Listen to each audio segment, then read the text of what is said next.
what is actually happening right now, I spoke about it.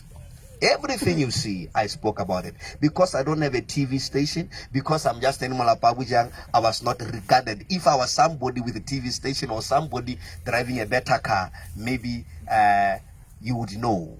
But I'm just here to let you know that God spoke to me. I think that was 2 days back. I mean, is it a week or so? I wrote on Facebook. I think other people though said, I said, lorile Seretse. I made it clear that lorile Seretse. I didn't want to talk about anything. Do you understand? But what God showed me, I saw exactly. People are asking me that. Now this is the time. Now they might see and know why I said that. This is what I meant. God showed me about this country, Botswana. It was like it's in a scale. It was going like this, going like that, turning like that, turning like that. As it was going down, I saw people. I don't know. I'm very, very sorry to say this. I saw people who are not Botswana, who are not even belonging here. There were many, like they were climbing, coming to Botswana. As they were pulling it, there was no Botswana there. I saw different tribes taking over. I saw different tribes taking over, and I saw even in a, it's like it was like it's in a house, a meeting. In this meeting, these people were not from here, and I saw them raising up the flag of Botswana, and then as we were crying, when I woke up,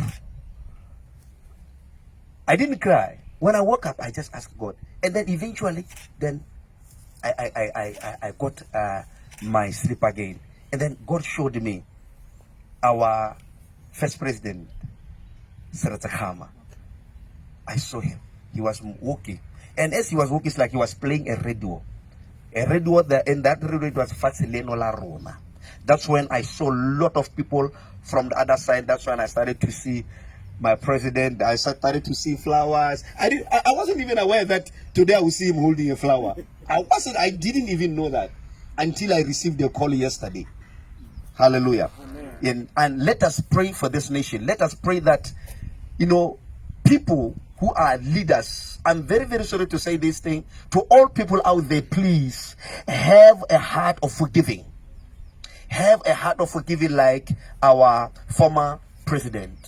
You need to forgive. Like I just read here from Nehemiah 9:17. If at all you don't have that heart of forgiving, you are not going to go anywhere. Mark my words. You are not going to go anywhere. You might have all the power, everything, but you are not going to go if you don't forgive and forget. We are living in the days that we need to forgive and forget, because our God is a God of forgiving. The Bible says, forgive your neighbor. Hello, forgive your neighbor. Be like our former president. I know a lot of people that do forgive. Maybe you don't know my president, as I call you, my Jesus, as I call you. I was born to prophesy leaders, not to prophesy people at the church. I'm just doing them a favor. My duty is to prophesy leaders, not the congregation.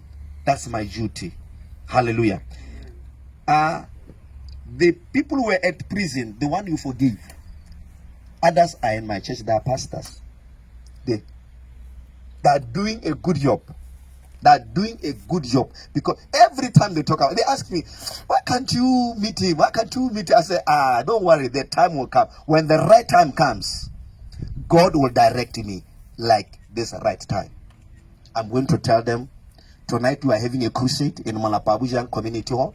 I'm going to tell them that, yes, he has agreed. I know, I prophesy you that you are agreeing in Jesus' name. Hallelujah. Hallelujah. Let me take Benedict. Let me pray.